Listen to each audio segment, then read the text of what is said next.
உலகத்திலே எந்த மூலையிலே தமிழர்கள் இருந்தாலும், இந்திய துணைக்கண்டத்திலே வாழ்கின்ற தமிழர்களாகட்டும், இன்றைய தினம் நீங்க நினைவிலே இருப்பார்கள். அனுதினமும் போற்றி புகழ்பாடி வணங்கும் இதய தெய்வம் புரட்சி தலைவி அம்மாவுடைய நினைவு நாள். அவர்கள் வாழ்ந்திருந்தால், தொடர்ந்து இருந்திருந்தால் அதனுடைய நிலைப்பாடுகளே வேறு. அனைத்து இந்திய அண்ணா திராவிட முன்னேற்ற கழகம் இந்த நிலைக்கு தள்ளப்பட்டிருக்காது.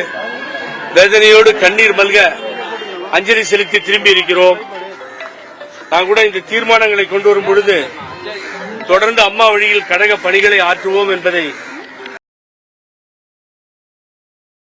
சொல்லி, அவர்களது எல்லாம் சொல்லி, மிக முக்கியமா இங்கே இந்த உறுதிமொழியில் நாங்கள் எடுத்தது கூட்டணிக்காக கொள்கையை விட்டு அழைக்கின்ற கூட்டம் புரட்சி தலைவர் எம்ஜிஆர், புரட்சி தலைவர் அம்மா அவர்கள் வழியில் வந்த கூட்டம் அல்ல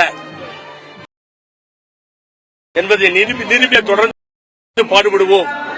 வேறு கட்சிக்கு தங்களை அடமான வைத்து சொத்துக்களை பாதுகாக்க தலைவர்கள் விரைவில் பொதுமக்கள் மத்தியில் அடையாளம் காட்டப்படுவார்கள். தந்தை பெரியார், பேரறிஞர் அண்ணா, புரட்சி தலைவர் எம்ஜிஆர், புரட்சி தலைவர் அம்மா ஆகியோர் வழியில் கழகத்தை காத்து நிற்போம் என்கின்ற போன்ற உறுதிமொழிகளை அங்கே ஏற்றிருக்கிறோம். யாருக்குமே இதுல ஒன்னா சேரணும்ன்றோம். எடப்பாடி விடமாட்டேன்றாரு. நிஜம் உங்களுக்கு. மற்ற 3 பேத்துக்கு நான் அன்பா திரும்பி திரும்பி சொல்றது, இவங்கெல்லாம் சேரணும் இல்ல, தனித்தனியாக ஒன்னொன்னையும் காண முடியுது. எல்லா தவறையும் செய்துவிட்டு இப்படிப்பட்ட ஒரு தாய், சரித்திரம் படைத்த ஒரு மாபெரும் தலைவி முகத்தை பார்க்க வருகிறார்கள் என்று சொல்லும் பொழுது எப்படிதான் இந்த இடத்துல நின்று இந்த துரோகத்தெல்லாம் பண்ணிட்டு பாக்குறாங்கன்னு எனக்கு தெரியல. அவங்களுக்கு இந்த நெஞ்சுறுதி தந்ததும் இந்த இயக்கம் தான். ஆகவே மிகவும் வேதனைப்படுகிறேன். இந்த இயக்கம் ஒன்று சேரவில்லை என்று சொன்னால் பாதாளத்திற்கு போய்விடும். வேறு வழியே இல்லை. இங்கே நடிகர் விஜய் வரவு மற்றவைகள் அரசியலில் ஒரு திருப்பத்தை ஏற்படுத்தியிருக்கிறது. ஆகவே இந்த முதல்வரும் இந்த களப்பணிகளிலே சுழண்டு வருகிறார். இப்படி பல இடங்களில் போய் வருவதும், நேரில் களங்காணுவதும், களப்பணிகள் ஆற்றுவதும் பாராட்டுக்குரிய. தவறுந்தா தவறுன்னு சொல்றோம், நாங்க தயங்கவே மாட்டோம். ஆகவே இப்படிப்பட்ட சூழ்நிலை திராவிட முன்னேற்ற கழகம் ஸ்ட்ரெங்தனா இருக்கு, பிரிஞ்சிருக்கிறதால. விஜய் ஒரு பக்கம். ஆக எவ்வளவு சொன்னாலும் பழனிசாமி திருந்துவதில்லை என்று சொன்னார், கழகம் மோசமாக போய்விடும்.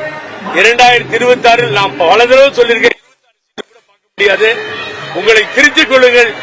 நீங்கள் திருந்தாவிட்டால் இயக்கம் ஒன்றுமில்லாமல் போய்விடும். அம்மா நினைவிடத்திலே உறுதிமொழி ஏற்றிருக்கிறோம்.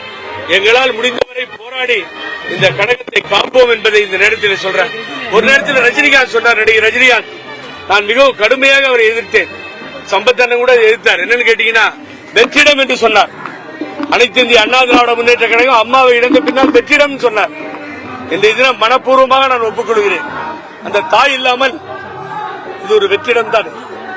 அவ்வளவு மோசமான நிலையில இருக்கிறது. இது சின்னமா என்கிற சசிகலா ஆகட்டும் சேர்த்து வைக்கிறேன்னு 4-5 வருஷமா சொல்லிட்டு இருக்காங்க. நீங்க கேட்டுட்டு இருக்கீங்க. எந்த தியாகத்தையும் செய்ய தயார் எங்க அண்ணன் ஓபிஎஸ். இவர்கள் எல்லாம் சேருவதற்கு என்ன ஒரு மணி நேரம் ஆகுமா? ஆகவே இப்படிப்பட்ட மோசமான நிலையில் எல்லோரும் இருக்கிறார்கள். எதை சொல்லுவதற்கு நான் தயங்குவதே இல்லை. அம்மாவோடு உடனிருந்தவன், பிணை கொடுத்தவன், வழக்குக்காக 11 ஆண்டு காலம் போராடியவன், அந்த மண்ணிலே தமிழ் மொழி, தமிழ் சினிமா, தமிழ் தொலைக்காட்சி சேனல், பேப்பர் எல்லாம் வர்றதுக்கு புகழேந்திக்காரன். அடி வாங்கினேன், ரத்தம் செஞ்சினேன் அங்கே இருக்கும் பொழுது கர்நாடகாவில். எல்லா உரிமைகளும் எனக்கு உண்டு. ஆகவே நான் மீண்டும் மீண்டும் வலியுறுத்தி கேட்கிறேன் எடப்பாடி பழனிசாமியை, திருந்துங்கள். நீங்கள் திருந்தாவிட்டால் திருத்த வேண்டிய சூழ்நிலை தொண்டர்களுக்கு ஏற்படும். தொண்டர்கள் தான் எஜமானர்கள், தொண்டர்கள் தான் முடிவெடுப்பார்கள். முடிவெடுக்கின்ற தொண்டனை முடிவெடுப்பார் தலைவரும் அம்மாவும் சொல்லியிருக்கிறார்கள். இதுதான் இன்றைய தினம் எங்களது தீர்மானமாக.